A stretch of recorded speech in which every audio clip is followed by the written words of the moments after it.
S K super TMT, the long life TMT. ರಾಜ್ಯ ಸರ್ಕಾರದ ವಿರುದ್ಧ ಅಶೋಕ್ ವಾಗ್ದಾಳಿ ನಡೆಸಿದ್ದಾರೆ. ನಿಮ್ಮ ನಿಗಮ ಮಂಡಳಿಗಳಲ್ಲಿ ನೀವು ಕೆಲಸ ಮಾಡೋದು, ಸಾರಿಗೆ ನೌಕರರಿಗೆ 38 ತಿಂಗಳ ಅರಿಯರ್ಸ್ ಅನ್ನ ಕೊಟ್ಟಿಲ್ಲ, ಬಸ್ಗಳಿಗೆ ಟೈರ್ಗಳು ಕೂಡ ಇಲ್ಲ, ಹಣ ಇಲ್ಲ ಅಂದ್ರೆ ಪಾಪರ್ ಅಂತ ಸಿಎಂ ಘೋಷಿಸಲಿ. ಸೊ ಅಶೋಕ್ ಅವರ ವಾಗ್ದಾಳಿ ಇದು.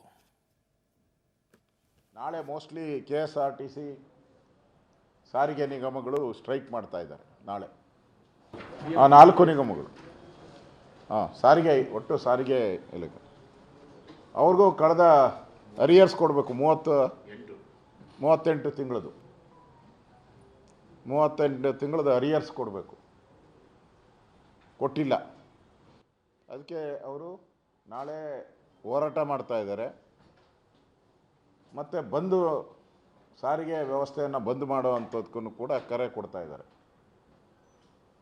ಅಂದರೆ ರಾಜ್ಯ ಸರ್ಕಾರ ದಿವಾಳಿಯಾಗಿದೆ ಅನ್ನೋದಕ್ಕೆ ಇನ್ನೊಂದು ಉದಾಹರಣೆ ಇದು. ಮಾತ್ರ ನಮ್ಮ ಸರ್ಕಾರ ಅಂತಾರೆ. ನಾನು 2009ರಿಂದ 2013ವರೆಗೂ ನಾನು ಸಾರಿಗೆ ಮಂತ್ರಿ ಆಗಿದ್ದೆ.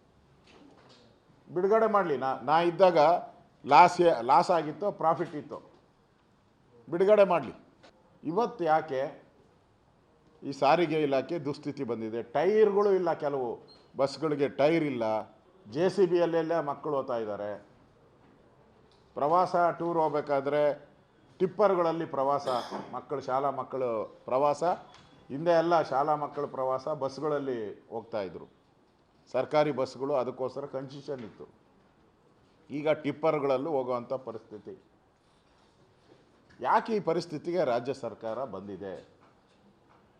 ಹಣ ಇಲ್ಲ ಅಂತಂದರೆ ಒಂದು ಬಿಜೆಪಿಯವರು ಹೇಳೋ ರೀತಿ ಏನಿಲ್ಲ. ನೀವಿದ್ದಂಥ ಸಂದರ್ಭದಲ್ಲೂ ಇದು ಬಹುದೊಡ್ಡ ಹೋರಾಟ ಆಯಿತು. ಕೋಡಿಹಳ್ಳಿ ಚಂದ್ರಶೇಖರ್ ಅವರು ಹೋರಾಟ ಮಾಡಿದಂಥ ಸಂದರ್ಭ ಯಾವುದಪ್ಪ ಅದು? ಯಾವ ಸಂದರ್ಭದಲ್ಲಿ? ಕಾಂಗ್ರೆಸ್ ಅಧಿಕಾರದಲ್ಲಿದ್ದಾಗ. ಯಾಕೆ ಕಿವಿಯಲ್ಲಿ ಹೂವು ಇಡುವಂಥ ಕೆಲಸವನ್ನು ಮಾಡ್ತೀರಾ?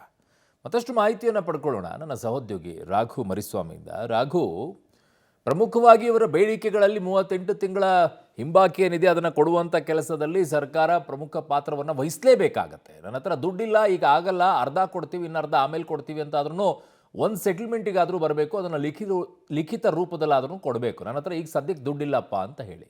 ಎರಡನೇದು, ಇವ್ರು ಕೇಳ್ತಾ ಇರೋ ರೀತಿಯಲ್ಲಿ ನಮಗೆ ಸರ್ಕಾರಿ ನೌಕರ ರೀತಿಯಲ್ಲಿ ಸಮಾನ ವೇತನವನ್ನು ಕೊಡಬೇಕು ಅನ್ನುವಂಥದ್ದು ಇದೆಯಲ್ಲ, ಅದು ಸ್ವಲ್ಪ ಕಷ್ಟ ಆಗಬಹುದೇನೋ ಸರ್ಕಾರಕ್ಕೆ.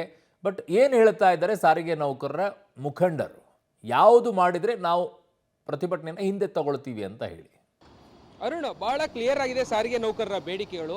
2 ಬೇಡಿಕೆಗಳು ಬಹಳ ಪ್ರಮುಖವಾದಂತಹ ಬೇಡಿಕೆಗಳು. ಅಂದರೆ ಒಂದು, ಹಿಂಬಾಕಿ ಏನಿದೆ 38 ತಿಂಗಳ ಅರಿಯರ್ಸ್ ಏನಿದೆ ಅದು ನಮಗೆ ಕಡ್ಡಾಯವಾಗಿ 38 ತಿಂಗಳ ಅರಿಯರ್ಸ್ ಬೇಕು ಅನ್ನೋಂಥದ್ದು. ಅದರ ಜೊತೆಗೆ 2024ರಿಂದ ಯಾವ ರೀತಿ ವೇತನ ಪರಿಷ್ಕರಣೆ ಅಂದರೆ ಪ್ರತಿ 4 ವರ್ಷಕ್ಕೊಮ್ಮೆ ಹೇಗೆ ವೇತನ ಪರಿಷ್ಕರಣೆ ಆಗ್ತಾ ಇತ್ತು, ಸೊ ಅದೇ ಮಾದರಿಯಲ್ಲಿ ಆ ಪ್ರಕಾರ 2024ಕ್ಕೆ ವೇತನ ಪರಿಷ್ಕರಣೆ ಆಗಬೇಕಿತ್ತು. ಅಲ್ಲಿಂದ ನಮಗೆ ಇರುವಂತಹ ವೇತನ ಪರಿಷ್ಕರಣೆ ಜಾರಿಯಾಗಬೇಕು, ಅದರ ದುಡ್ಡನ್ನು ಕೂಡ ನಮಗೆ ವಾಪಸ್ ಕೊಡಬೇಕು ಅನ್ನೋಂಥದ್ದು ಈ 2 ಪ್ರಮುಖ ಬೇಡಿಕೆಗಳು ಸಾರಿಗೆ ನೌಕರರು. ತಾವು ಹೇಳಿದಾಗೆ ಈ ಸರ್ಕಾರಿ ನೌಕರರ ವೇತನ ಏನಿದೆ ಅದಕ್ಕೆ ಸರಿಸಮನಾಗಿ ಕೊಡಬೇಕು ಅನ್ನುವಂಥದ್ದು ಕೂಡ ಬೇಡಿಕೆ ಇದೆ. ಬಟ್ ಆದರೆ ಸರ್ಕಾರ ಬಹಳ ಕ್ಲಿಯರ್ ಆಗಿ ಹೇಳಿದೆ, ಕೇವಲ ಸಾರಿಗೆ ನಿಗಮಗಳನ್ನು ಮಾತ್ರ ನಾವು ಆ ರೀತಿಯಾಗಿ ವ್ಯಾಪ್ತಿ ಒಳಗಡೆ ತರೋದಕ್ಕೆ ಬರೋದಿಲ್ಲ, ಬೇರೆ ಇತರೆ ಇಲಾಖೆಗಳ ನಿಗಮಗಳನ್ನು ಕೂಡ ನಾವು ತರಬೇಕಾಗುತ್ತೆ. ಸೊ ಅದು ಸಾಧ್ಯ ಇಲ್ಲ ಅನ್ನುವಂಥದ್ದನ್ನು ಬಹಳ ಕ್ಲಿಯರ್ ಆಗಿ ಸಾರಿಗೆ ನೌಕರರ ಗಮನಕ್ಕೆ ತರುವಂಥ ಕೆಲಸಗಳನ್ನ ಮಾಡಿದ್ದಾರೆ. ಸೊ ಹಾಗಾಗಿ ಅದನ್ನು ಬಹಳ ಪ್ರತಿಷ್ಠಿತವಾಗಿ ಏನು ಸಾರಿಗೆ ನೌಕರರು ಅದನ್ನು ಕನ್ಸಿಡರ್ ಮಾಡಿಲ್ಲ. ಸೊ ಆ ಕಾರಣಕ್ಕಾಗಿ 2 ಬೇಡಿಕೆಗಳ ಮುಖಾಂತರವಾಗಿ ನಮಗೆ ಇದು 2 ಬೇಕು ಅನ್ನುವಂಥ ಪಟ್ಟನ್ನು ಹಿಡಿದಿರುವಂಥದ್ದು.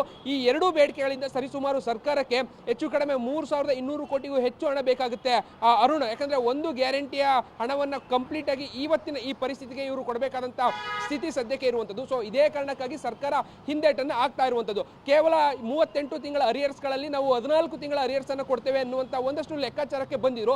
ಆ ನಿಟ್ಟಿನಲ್ಲೇ ಮನವೊಲಿಸುವಂತ ಪ್ರಯತ್ನವನ್ನು ಮಾಡಿದ್ರು.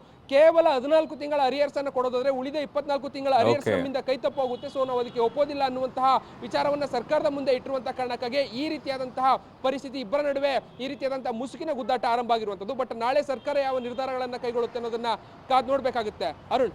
ಓಕೆ ರಾಘು, ನಿಮ್ಮೆಲ್ಲ ಮಾಹಿತಿಗೆ ಧನ್ಯವಾದಗಳು.